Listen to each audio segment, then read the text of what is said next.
इस टाइम पवन सिंह के back to back बहुत सारे धमाके देखने को मिल रहे हैं। हर एक दिन एक नया पोस्टर रिलीज हो जा रहा है, हर एक दिन एक नया पोस्टर आउट हो जा रहा है। क्या है पूरा मैटर, पिछले कुछ दिनों से फैंस का शिकायत ये था कि जो पवन सिंह सिर्फ गाने की शूटिंग करते थे, सिर्फ गाने शूट करोगे या फिर फैंस के बीच में रिलीज भी करोगे। तो फाइनली अब दिन आ गया है जहाँ पे सिर्फ और सिर्फ पवन सिंह के गाने देखने को मिलेंगे। देखो पूरा मैटर ऐसा है, कुछ दिन में दशहरा स्टार्ट होने वाला है। जितने भी कंपनी को गाना दिया गया है, सब कंपनी कोशिश में है कि मेरा गाना रिलीज हो जाए, ताकि दशहरा में सिर्फ ऐसा नहीं कि भक्ति गाना बजता है, कहीं कहीं कुछ गाना भी देखने को मिलता है।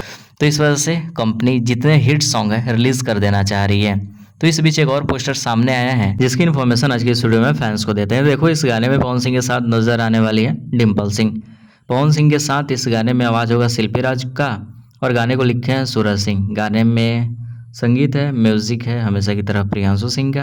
बाकी कुछ गाने में खास नहीं। हाँ, गाने को रिलीज कौन से चैनल से किया जाएगा, तो ये चैनल है एजे फिल्म्स। आई थिंक एक गाना पहले भी रिलीज हो चुका है उस चैनल पे पवन सिंह का। तो शेयर करिए इस वीडियो को। एक और पोस्टर आ गया है, मिलते हैं नए वीडियो के साथ।